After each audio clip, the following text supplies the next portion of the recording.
My name is Ward Mitchell, and I fix things for a living. Cars, mostly. Sometimes motorcycles.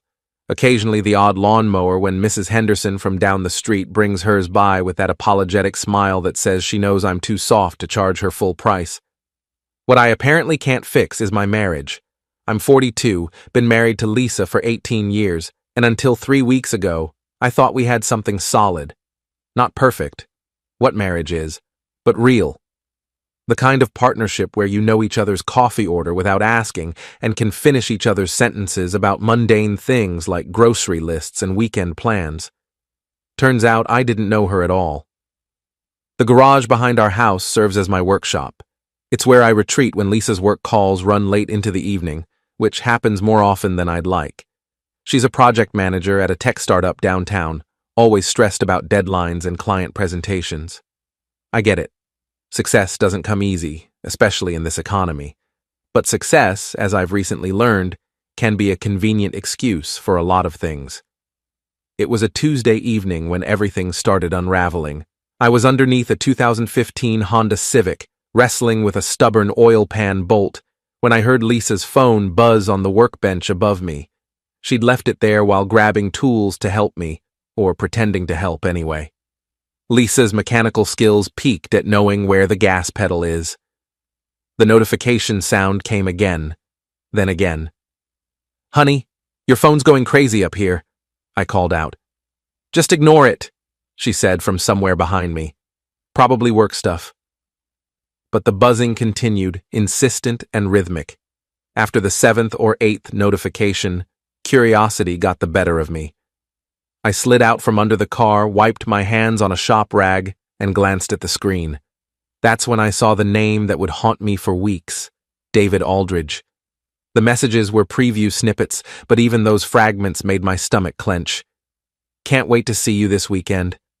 The ring looks perfect in the photos. 3 months until we're officially—" I stared at that screen like it was written in a foreign language. Ring? 3 months until what? Ward? Did you find that socket wrench? Lisa's voice seemed to come from very far away. I set the phone down exactly where I'd found it and went back to the Honda. But my hands were shaking now, and the simple task of loosening a bolt felt impossible. My mind raced through explanations. Maybe David was a colleague planning his own proposal, asking Lisa for advice. Maybe it was some kind of work project with wedding industry clients. Maybe I was losing my mind. "Found it," I managed to say when Lisa returned. She picked up her phone without looking at it, slipped it into her back pocket, and handed me the wrench.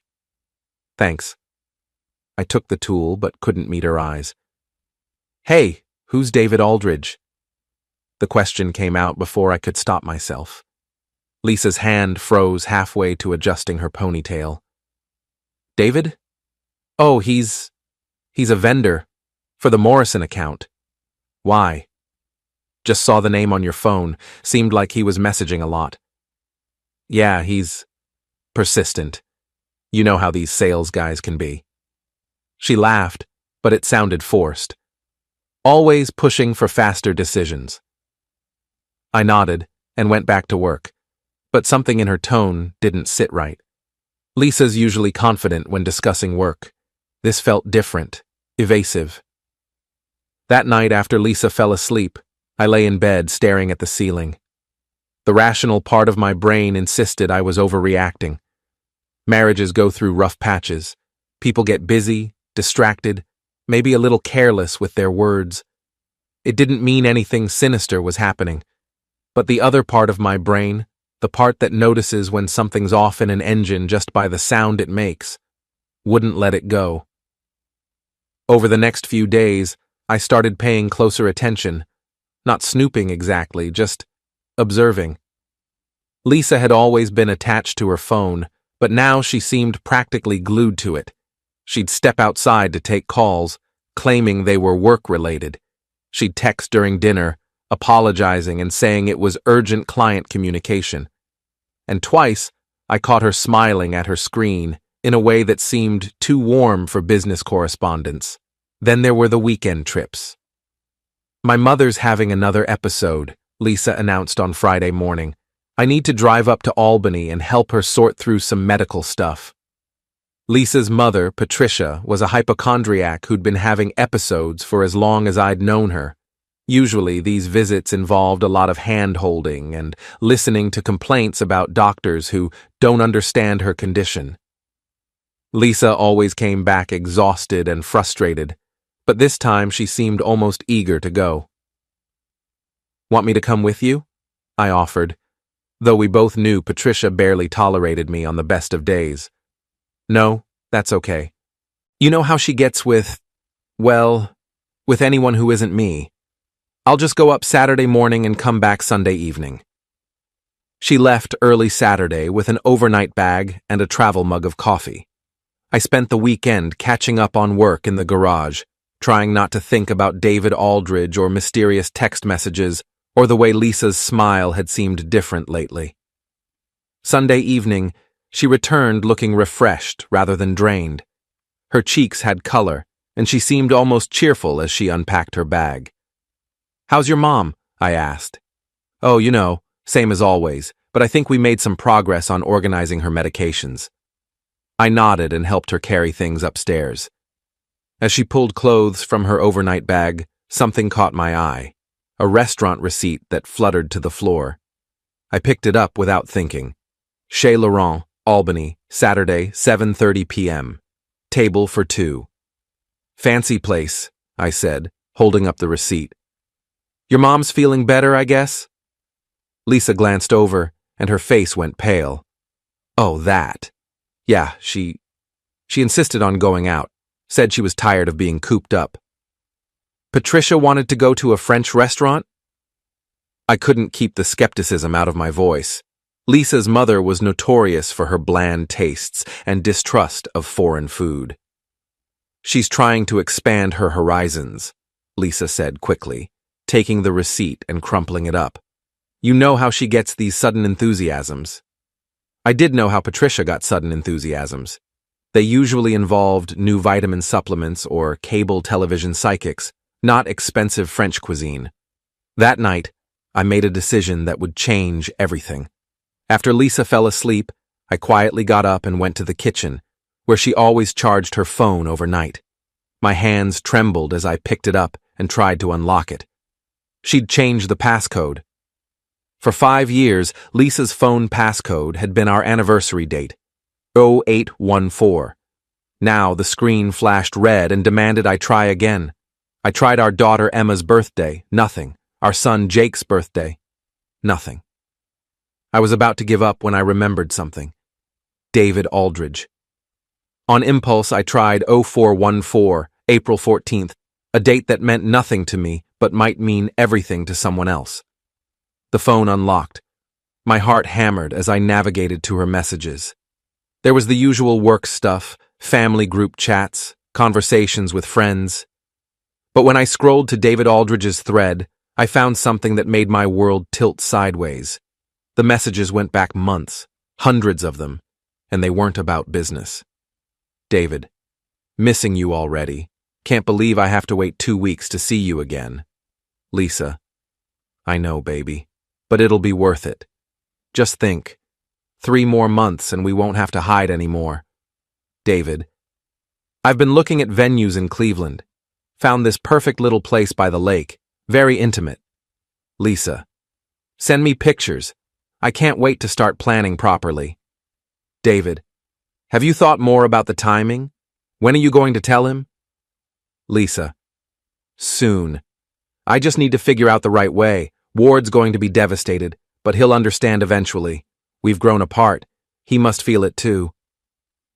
I sat in my kitchen at 2 in the morning, reading message after message that detailed my wife's plans to leave me for a man I'd never heard of. They discussed apartments in Cleveland, where David apparently lived. They shared photos, him in business suits, her in dresses I'd never seen. They talked about meeting each other's families, about Lisa's concerns about uprooting Emma and Jake, about David's assurances that his job could support all of them comfortably. And then I found the photos that made everything real. Lisa wearing a diamond ring I'd never seen, her hand extended toward the camera. The caption read, Can't wear it at home yet, but isn't it gorgeous? David's response. You're gorgeous. The ring is just a bonus. I scrolled back through months of messages, piecing together a timeline that explained everything. The weekend trips to help Patricia were actually trips to Cleveland. The work emergencies were David calling.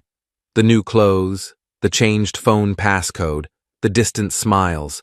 It all made horrible sense now. But the worst part wasn't the affair itself. It was reading Lisa's messages about me. Ward's a good man, but he's so limited. He's content fixing cars and watching baseball. He has no ambition, no vision for something bigger. Sometimes I feel like I'm suffocating here, like I'm wasting my life in this small town with someone who'll never understand what I really want. He'll be fine eventually. Ward's the type who just accepts things and moves on. He's not a fighter. Not a fighter.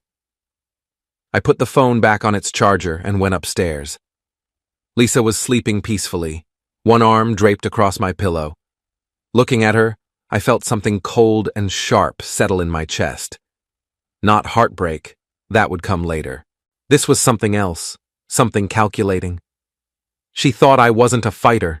She thought I'd just accept this and move on quietly, maybe even make it easy for her by agreeing to an amicable divorce that let her start fresh with David in Cleveland. She was about to learn how wrong she was. I spent the rest of the night planning. By the time the sun came up, I knew exactly what I was going to do. Lisa Mitchell thought she was smart, conducting her affair through careful messages and secret weekend trips. She thought she had everything under control, but she'd made one crucial mistake. She'd underestimated the man she'd been lying to for months. The next morning, I went through the motions of normal life with the precision of someone defusing a bomb. Coffee for 2. Toast with strawberry jam, the way Lisa likes it. Small talk about the weather and our plans for the day. I've got 3 cars coming in this morning, I told her over breakfast. The Henderson's Honda, plus that Chevy pickup with the transmission problems. Lisa murmured, scrolling through her phone. Probably texting David, I realized. The thought should have made me angry, but instead, I felt oddly detached, like I was watching someone else's life fall apart. What about you? Busy day at the office? The usual. We're trying to close the Morrison deal this week, so there might be some late meetings. I nodded and sipped my coffee. The Morrison deal. I wondered if that was even real, or just another convenient excuse for David-related activities. After Lisa left for work, I spent an hour researching David Aldridge online. It wasn't hard to find him.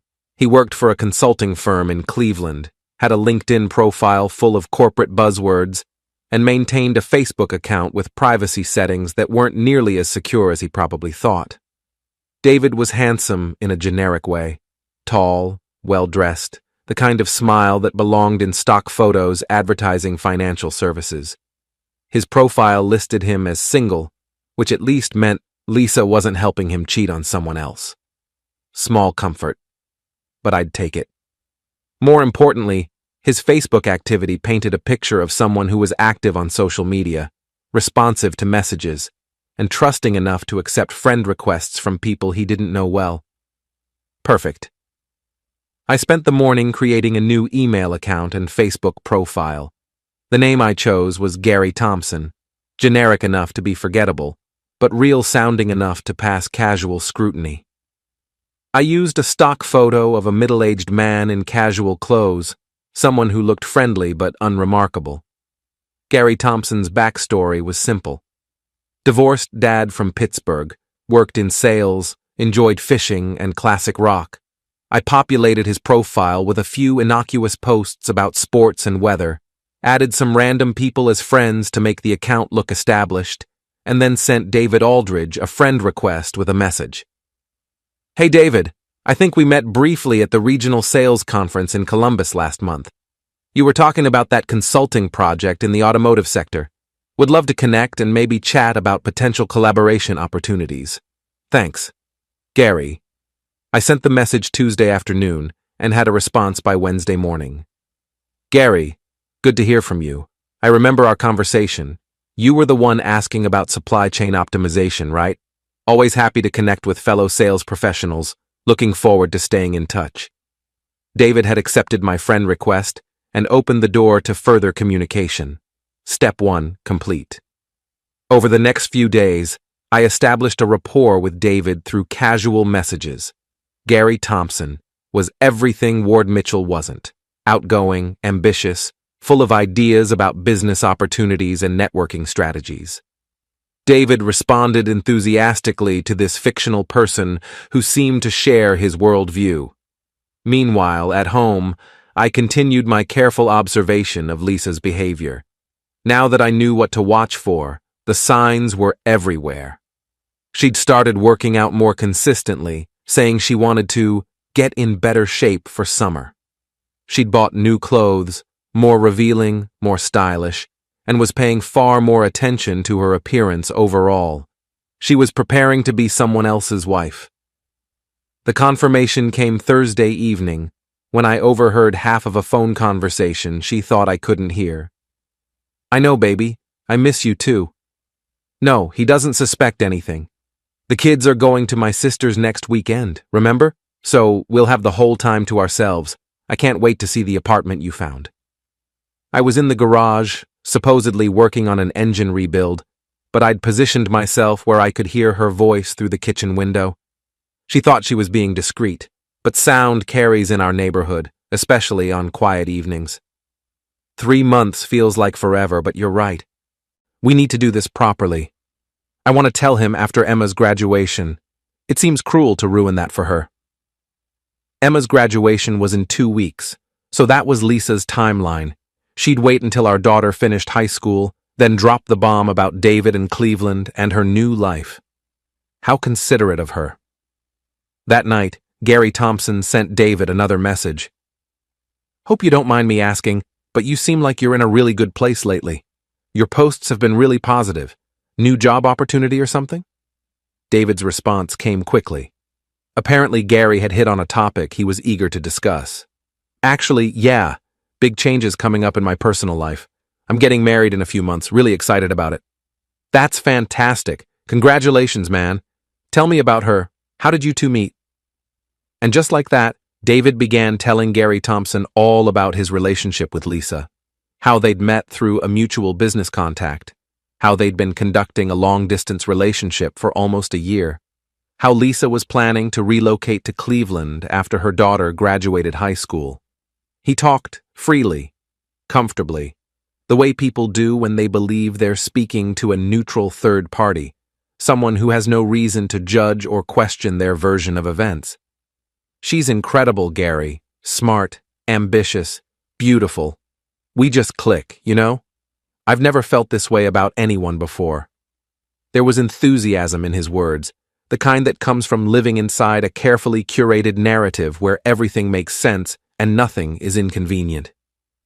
"Sounds amazing. She's lucky to have found someone who appreciates her." Gary's response was warm, affirming, exactly what David expected to hear. It encouraged him to keep talking, to keep opening doors. "Thanks, man. Actually, she's been going through a rough patch with her current situation. She's married, but it's been over for a long time. They're more like roommates at this point. Her husband is a nice enough guy, but they want completely different things out of life." He wrote it casually, almost kindly, as if reducing a marriage to a stale living arrangement somehow made the betrayal cleaner, more acceptable. I stared at the screen, reading David's casual dismissal of my marriage, my life, my worth as a human being. He flattened years of shared history into a convenient paragraph. He made it sound like Lisa was doing me a favor by leaving, like I should be grateful to be set free from a relationship that was apparently holding her back from her true potential. "That's tough," Gary replied. "Divorce is never easy, especially when there are kids involved." Sympathetic, reasonable, exactly the tone David wanted. "Yeah, Lisa's worried about that part. But kids are resilient, right? And it's not like her husband is a bad father or anything. He'll still be in their lives. Lisa thinks it might actually be better for everyone in the long run." better for everyone. A phrase people love to use when they've already decided whose comfort matters most. I wondered if anyone had bothered to ask me about that, or if I was just another logistical detail to be managed, like movers or school transfers. Over the following week, Gary Thompson became David's unofficial relationship counselor. Their conversations grew longer, more frequent. David shared details about his plans with Lisa, his concerns about the logistics of her move, his excitement about introducing her to his family and friends in Cleveland. He talked about houses they'd browsed online, neighborhoods he thought she'd like, how different her life would be once she finally left me behind. And slowly, carefully, Gary began planting seeds of doubt. Not accusations, not confrontations, just questions, the kind that seem harmless until they start stacking up.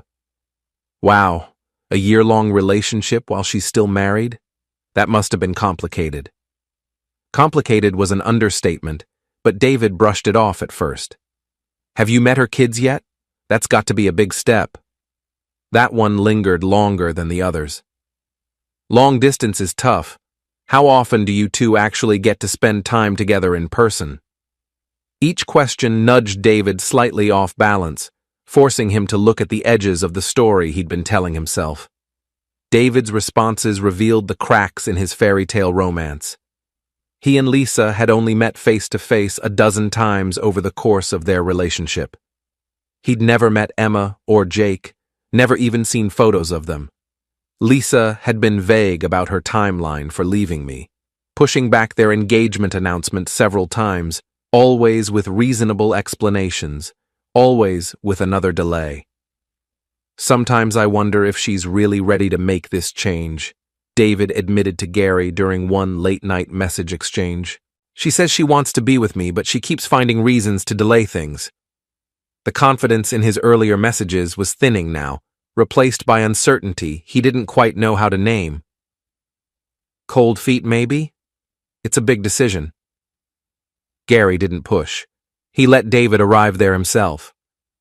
Maybe. Or maybe she's not being completely honest with me about her situation at home. That sentence mattered. It was the first time David had allowed the possibility that the version of Lisa he knew might be incomplete.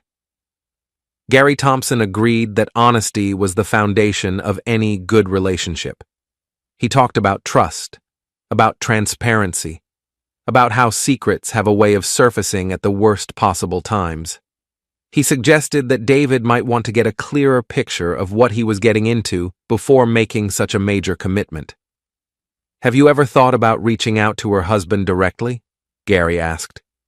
I mean, if they're really just roommates going through the motions, he might actually be relieved to know someone else is willing to take responsibility for making Lisa happy.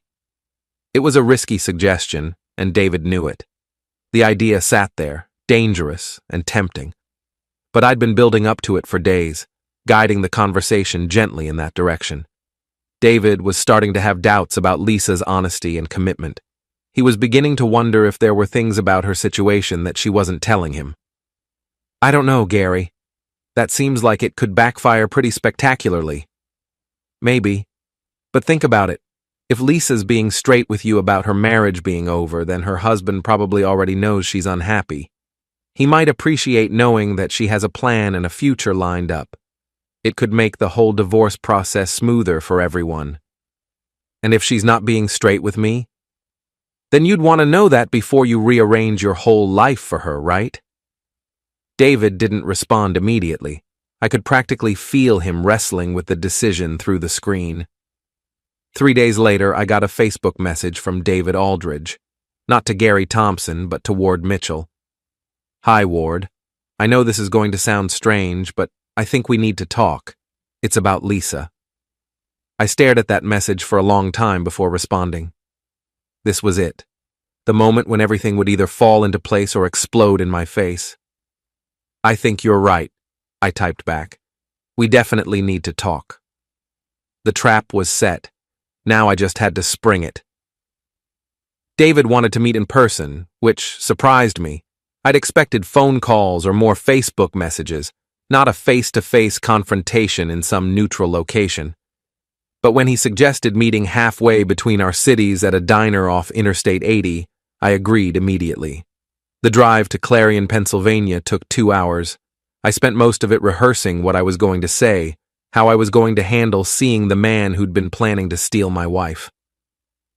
By the time I pulled into the parking lot of Mel's family restaurant, my hands were steady and my mind was clear. I recognized David immediately from his photos, though he looked more nervous in person. He'd claimed a corner booth and was nursing a cup of coffee, checking his phone every few seconds. When I walked over and introduced myself, he stood up awkwardly and offered a handshake. "Ward, thanks for agreeing to meet. This is, well, it's probably the weirdest situation I've ever been in." "Join the club," I said, sliding into the booth across from him. We ordered coffee and spent a few minutes making uncomfortable small talk about the drive, the weather, the restaurant's retro decor. Finally, David cleared his throat and got to the point. "Look, I'm going to be completely honest with you, because I think we're both being played here." "I'm listening." "Lisa and I have been seeing each other for almost a year. She told me her marriage was over, that you two were basically just cohabitating for the sake of the kids. She said you'd grown apart and that you both knew it was time to move on." I sipped my coffee and waited for him to continue. "But lately, I've been wondering if she's been entirely truthful with me about everything. Some things she's told me don't add up. And when I started thinking about it from your perspective, I realized you might not even know I exist." "I didn't until a few weeks ago." David's shoulders sagged with relief. "So she hasn't talked to you about wanting a divorce?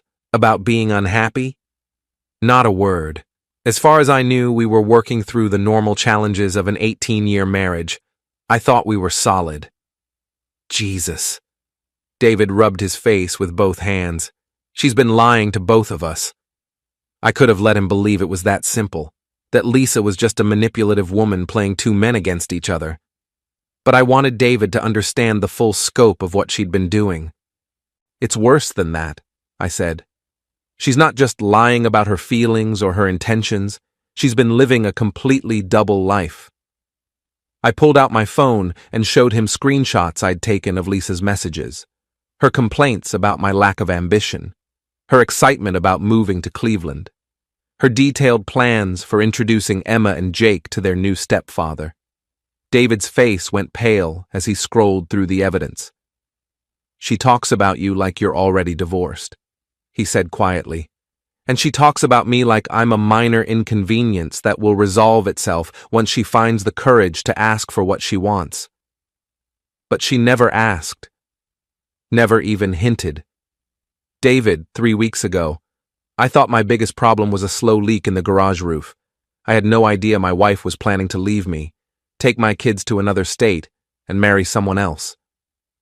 David set the phone down and stared at his coffee. "She's been planning this for months, maybe longer. The weekend trips to help her sick mother, those were visits to see you." "Yeah, and I thought she was being considerate, taking things slow because divorce is complicated. She was taking things slow because she hadn't figured out how to blow up my life yet." We sat in silence for a while, both processing the magnitude of Lisa's deception. Finally, David looked up at me with something like determination in his eyes. "What do we do about this?" "We." "Look, Ward, I know I'm not the innocent party here. I've been having a relationship with your wife, but I genuinely believed she was available, that you two had already had the hard conversations and were just working out the logistics. If I'd known she was lying to you, what would you have done differently?" David considered this. "I would have told her to have an honest conversation with you before we went any further. I don't want to be the guy who breaks up a marriage. I want to be with someone who chooses me freely, not someone who's running away from problems she's too scared to face." I studied his face, looking for signs of deception or manipulation, but David seemed genuinely shaken by what he'd learned. He'd fallen for Lisa's version of reality just as completely as I had, and now he was grappling with the fact that the woman he wanted to marry was capable of this level of sustained dishonesty. "So, what do you want to do?" I asked. "I want her to face the consequences of what she's done. To both of us." "Meaning?" David leaned forward, and I saw something cold and calculating in his expression. "She's been playing us against each other without either of us knowing the game existed. I think it's time we started playing back." "I'm listening." "She thinks she's in control of this situation. She's managing the timeline, managing the information flow, managing both of our expectations. What if we took that control away from her?" I felt a smile tugging at the corner of my mouth. "What did you have in mind?" Over the next hour, David and I planned Lisa's downfall with the methodical precision of a military operation. We compared our knowledge of her schedule, her habits, her weaknesses.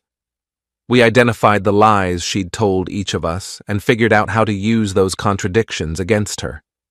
The plan was elegant in its simplicity. Lisa had been living two separate lives, carefully keeping them from intersecting. We were going to force those lives to collide in the most public, humiliating way possible. "She's supposed to come see me this weekend," David said. "Another visit to help her mother trip." "Cancel it." "What?" "Tell her you're sick, or you have a work emergency or whatever. Make her stay home. Then we'll implement Phase 1. David nodded slowly. "What's Phase 1? "We're going to make her think she's losing her mind." I explained the psychological warfare tactics I had in mind. Identical text messages sent simultaneously from both our phones, references to conversations she'd had with one of us, mentioned by the other. Small details about her life that she'd shared with David, casually brought up by me at home. "The goal is to make her paranoid and confused before we reveal what we know," I said. "She needs to understand that her careful compartmentalization has failed completely." "And Phase 2? "Phase 2 is where we destroy her publicly." David raised an eyebrows. "How public are we talking?" "Lisa's built her whole identity around being the successful, put-together woman who has everything under control. Her job, her social circle, her family, they all see her as someone who makes smart decisions and handles problems maturely." "Okay. What happens when they find out she's been conducting a secret affair for a year while lying to everyone about her intentions?" David's smile was sharp and satisfied. "Her reputation implodes." "Exactly. And Phase 3 is where we make sure she can't just run away to Cleveland and start over like nothing happened. I'm almost afraid to ask. Simple. You're going to break up with her. Publicly, in front of everyone she knows, and you're going to make it clear that you're doing it because she's a liar and a manipulator who can't be trusted." David was quiet for a long moment, considering the cruelty of what I was proposing. Finally, he nodded. "She destroyed my trust in her," he said. "She made me an unwitting participant in wrecking your marriage. She's been lying to both of us for months while making plans that would have turned our lives upside down. And she thought we'd never find out. She thought we were both too stupid or too passive to compare notes." I raised my coffee cup in a mock toast to proving her wrong. David clinked his cup against mine. To making her pay. We spent another hour working out the details, exchanging phone numbers, and synchronizing our watches like we were planning a heist. By the time we parted ways in that diner parking lot, Lisa's fate was sealed. She'd wanted to play games with our lives. Now she was about to learn what happens when the players decide to change the rules.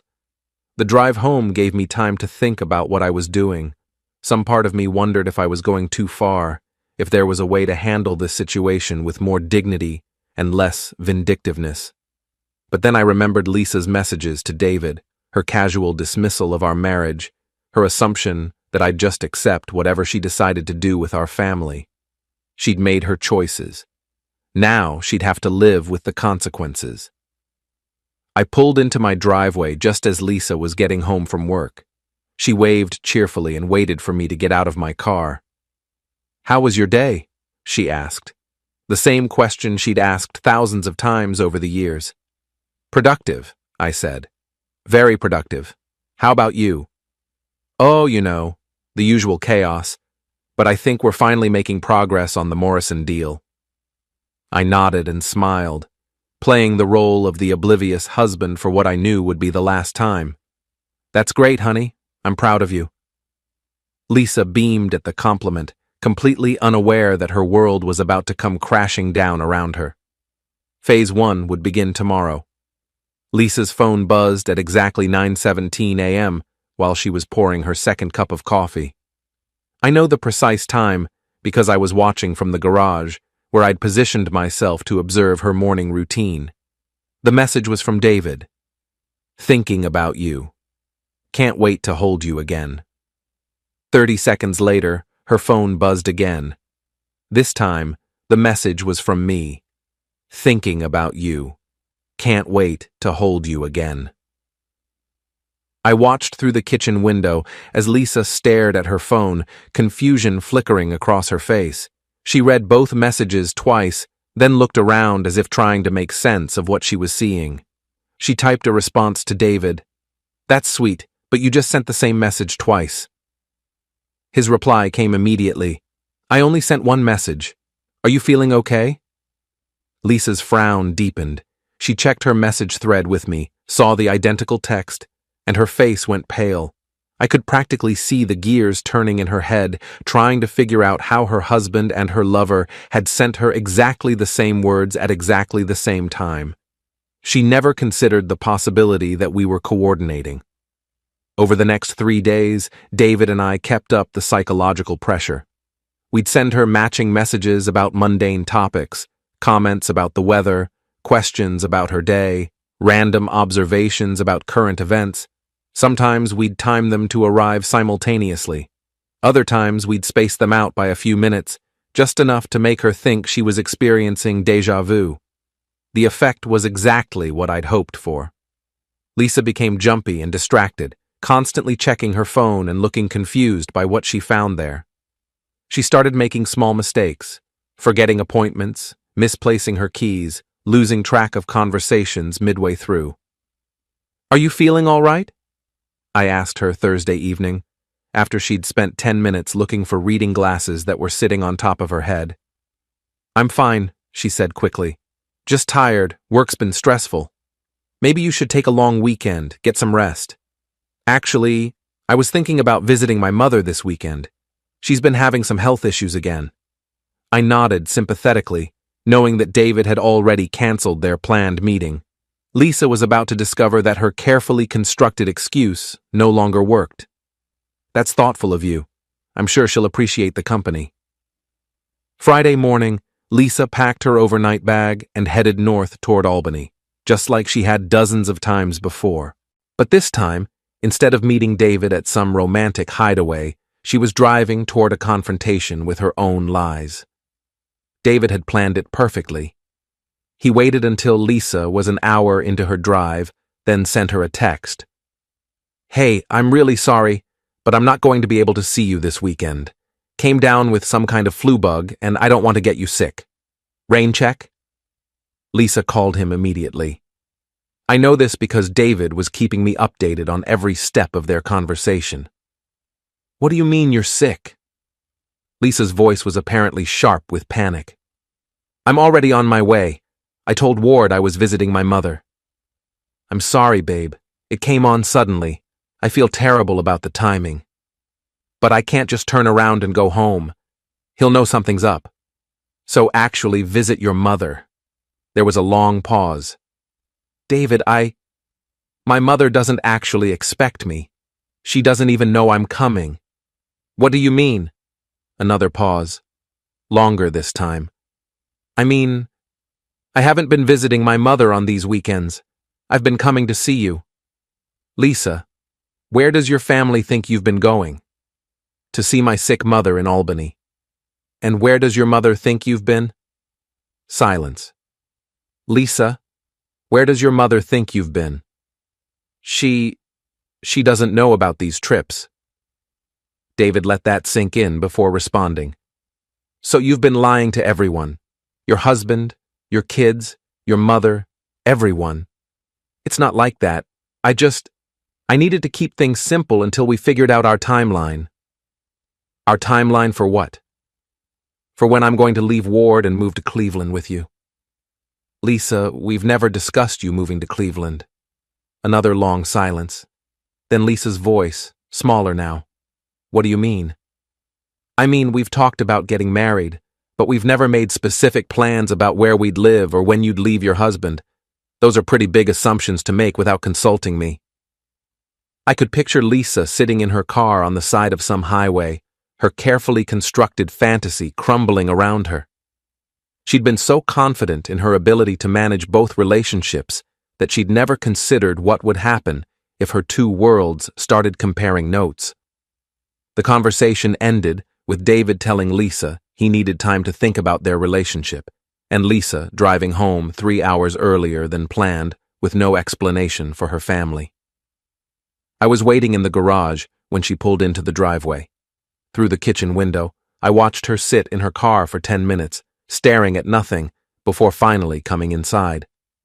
You're back early, I observed. How's your mother? She's fine. Better than I expected, actually. So I decided to come home and spend the evening with my family. Lisa's smile was brittle and forced. She looked like someone trying very hard not to fall apart. That's nice. I was just thinking we don't spend enough quality time together anymore. Something in my tone must have caught her attention, because she looked at me sharply. What do you mean?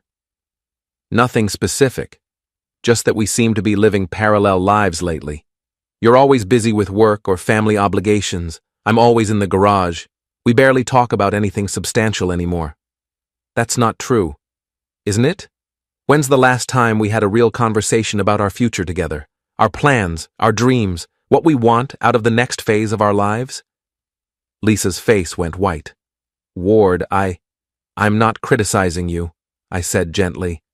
I'm just saying, maybe we should make more effort to connect, to be honest with each other about what we're thinking and feeling. Honest. Completely honest. No secrets, no hidden agendas. Just two people who've been married for 18 years, figuring out how to make the next 18 even better. Lisa stared at me for a long moment, and I could see her trying to decide whether this was some kind of trap. Finally, she nodded. You're right. We should talk more. Be more open with each other. I'm glad you feel that way, because there are some things I've been wanting to discuss with you. Like what? I smiled. Well, for starters, I've been thinking about making some changes in my life. Big changes. The kind that would affect both of us. What kind of changes? I'll tell you tomorrow, after I've had a chance to organize my thoughts properly. Lisa nodded, but I could see the anxiety in her eyes. She was starting to realize that her world was shifting in ways she couldn't control or predict. That night, she barely slept. I could feel her tossing and turning beside me, her mind racing through possibilities and worst-case scenarios. Every time her phone buzzed with a message, she'd tense up like she was expecting bad news. She was right to be worried. The psychological warfare had served its purpose. Lisa was off balance, paranoid, and starting to question her own ability to manage the situation. Now it was time for phase 2. Saturday morning, I made breakfast for the whole family. Pancakes, bacon, fresh fruit, the works. Emma and Jake were delighted by the unexpected feast, but Lisa just picked at her food and checked her phone obsessively. So, I said cheerfully, I've been thinking we should throw a party. Lisa looked up sharply. A party? Yeah. It's been too long since we've had friends over. Maybe we could do a barbecue next weekend. Invite some of your work colleagues, some of the neighbors, maybe some family. I don't think that's a good idea right now. Why not? It would be fun. We could show everyone how solid we are as a couple, how happy we are together. Lisa's fork clattered against her plate. Ward, can we talk about this later? I'm not really in a party planning mood right now. Of course, no pressure. I just thought it would be nice to celebrate our relationship publicly, show everyone how much we love and trust each other. The word trust hit her like a physical blow. Lisa excused herself from the table and disappeared upstairs, claiming she had a headache. An hour later, her phone rang. It was David. I know this because David and I had planned the call. While Lisa was upstairs having what she thought was a private conversation with her lover, I was in the garage listening to David's half of the conversation through my own phone. Lisa, we need to talk about what happened yesterday. I know. I'm sorry about the confusion with my mother. I can explain. It's not just about your mother. It's about everything. I've been thinking about our relationship, and I'm starting to realize there are a lot of things that don't add up. What do you mean? I think you've been lying to me about your situation at home. And if you've been lying about that, what else haven't you been honest about? David, I love you. Everything I've told you about my feelings is true. But everything you've told me about your marriage isn't true, is it? You're not separated. You're not planning to divorce your husband. You're just having an affair and hoping it works out somehow. That's not fair. What's not fair is letting me believe I was starting a relationship with someone who was available when you're actually still very much married to someone else. I am going to leave him. I just need more time to figure out how. How much more time, Lisa? Because I'm 36 years old, and I don't want to spend the next 5 years being someone's secret while you work up the courage to have an honest conversation with your husband. There was a long pause. Then Lisa's voice, desperate now. What are you saying? I'm saying I think we should take a break. Figure out what we really want before this goes any further. David, please, don't do this. I need you. What you need is to decide what kind of person you want to be.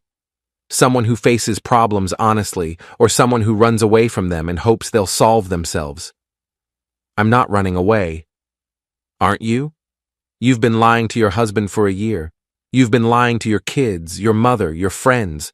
You've been lying to me about the reality of your situation. That sounds like running away to me. The conversation ended with David telling Lisa he'd call her in a few days after they'd both had time to think. I heard her phone hit the floor, followed by the sound of muffled sobbing. Phase 2 was complete. Lisa's secret relationship was imploding, and she had no idea that her husband was orchestrating the whole thing. Now came the fun part. Phase 3 would destroy what was left of her carefully constructed life, and she'd never see it coming. Emma's graduation party was exactly the kind of event Lisa normally loved, a chance to play the role of the successful, supportive mother surrounded by family and friends. She'd spent weeks planning it, sending invitations, coordinating with caterers, making sure every detail was perfect. She obsessed over seating arrangements, menu options, even the background music, wanting everything to project warmth, stability, and success. To her, events like this weren't just celebrations. They were performances, carefully staged confirmations that her life was exactly as polished as it appeared from the outside. She had no idea she was planning her own public humiliation. The party was scheduled for Saturday afternoon in our backyard, timed perfectly to catch the soft daylight and early summer breeze. Lisa had invited everyone, her colleagues from work, neighbors, family members, Emma's friends, and their parents. About 60 people total, all gathered to celebrate our daughter's achievement and admire what appeared to be a happy, stable family. Laughter floated through the yard, glasses clinked, and compliments were exchanged freely. From a distance, it looked like a picture-perfect suburban success story. David arrived at 2 p.m., exactly as we'd planned. I was manning the grill when I saw him walk through the gate, and I had to admire his timing. He didn't rush or hesitate, just walked in calmly, dressed neatly, confident without being flashy. Lisa was in the middle of a conversation with her boss and 2 co-workers, playing the part of the devoted wife and mother, smiling easily, gesturing animatedly as she spoke. She looked relaxed and confident for the first time in days, basking in approval and attention. That was about to change. "Excuse me," David said, approaching the group. "I'm looking for Lisa Mitchell?" Lisa turned around, and her face went completely white. The color drained from her so fast, it was almost surreal, like watching a switch flip. For a moment, I thought she might faint, her hand tightening instinctively around her glass, as if it were the only thing holding her upright. "I'm Lisa," she managed to say, forcing the words out through lips that suddenly seemed too dry. "David Aldridge," he said, extending his hand. "We've been corresponding online about some business matters. I was in the area and thought I'd stop by to introduce myself properly." Lisa's boss, Margaret, smiled approvingly, clearly pleased by the sound of professionalism. "How wonderful! Lisa's always so professional in her communications. I'm sure whatever project you two are working on will be a great success." "Oh, we're not working on a business project," David said pleasantly, his tone light, almost casual. "Actually, Lisa and I have been planning a wedding." The silence that followed was deafening. It swallowed the yard whole. Margaret's smile froze mid-expression, stuck somewhere between approval and confusion. Lisa's co-workers exchanged baffled glances, their polite interest turning into visible discomfort. Several nearby conversations stopped entirely as people turned to listen, sensing that something had gone very wrong. "I'm sorry," Margaret said slowly, her voice careful now. "Did you say a wedding?" "That's right. Lisa and I got engaged about 6 months ago. We've been planning a lovely ceremony in Cleveland for this fall." Lisa found her voice, though it sounded thin and brittle. "David, what are you doing here?" "I wanted to meet your family," he said innocently, looking around at the crowd. "After all, if I'm going to be Emma and Jake's stepfather, I should probably introduce myself, don't you think?" The crowd was growing now. More people drifted closer, curiosity pulling them in like gravity. Faces showed disbelief, confusion, fascination. This strange man was calmly claiming to be engaged to someone who was obviously already married, and no one quite knew how to react. "Lisa," Margaret said carefully, her tone shifting into something professional and guarded, "I think there's been some kind of misunderstanding." "No misunderstanding," David said cheerfully. "Lisa and I have been planning our future together for almost a year now, haven't we, sweetheart?" He pulled out his phone and started showing photos to the crowd, angling the screen so multiple people could see. Pictures of Lisa wearing the engagement ring, screenshots of their text conversations about wedding venues, guest lists, timelines, messages where Lisa talked openly about leaving her husband and starting fresh in Cleveland, full of excitement and certainty. "This is Lisa at the restaurant where I proposed," David explained, scrolling calmly, narrating each image. "And here's the apartment we picked out together. She's so excited about the move." I could see Lisa's world collapsing in real time, her carefully constructed image shattered piece by piece, each photo another crack spreading outward. Her boss was staring at her with a mixture of shock and disgust, no longer bothering to hide it. Her co-workers were whispering urgently to each other, eyes darting between Lisa and their phones. The neighbors were filming everything with their phones, capturing every second of the moment she could never undo. "Lisa," I said, walking over with a plate of hamburgers, "aren't you going to introduce me to your fiancé?" The crowd turned to look at me, confusion evident on every face. Here was Lisa's husband, apparently calm and friendly, talking about her fiancé like it was the most normal thing in the world. "Ward," Lisa whispered, "I can explain." "Explain what? That you've been planning to leave me for another man while pretending everything was fine? That you've been lying to everyone here about who you really are and what you really want?" I turned to address the crowd directly. "Folks, I want you all to know that Lisa and I are getting divorced. She's found someone who makes her happier than I ever could, and I think that's wonderful. David seems like a great guy." David smiled and nodded. "Thanks, Ward. I really appreciate your understanding." Not every man would be so mature about this situation. Of course, I continued. I did think it was a little strange that Lisa never mentioned the divorce to any of you, or the engagement, or the fact that she's been living a completely secret life for the past year. Margaret stepped forward. Lisa, is this true? You've been engaged to someone else while we all thought you were happily married? Lisa looked around desperately, trying to find a friendly face in the crowd, but everyone was staring at her with expressions ranging from shock to disgust to morbid fascination. It's not what it looks like, she said weakly. What does it look like? I asked. Because from where I'm standing, it looks like you've been conducting an affair while lying to everyone about your intentions. It looks like you've been making plans to abandon your family without having the courage to discuss it with anyone involved. Ward, please. Please what? Please keep pretending I don't know about your secret Facebook account? Please keep acting like I believe your stories about visiting your sick mother? Please keep enabling your lies so you don't have to face the consequences of your choices? The crowd was completely silent now, transfixed by the drama unfolding in front of them. This was better than any soap opera, and it was happening right in their neighborhood. David cleared his throat. Actually, Ward, there's something else you should know.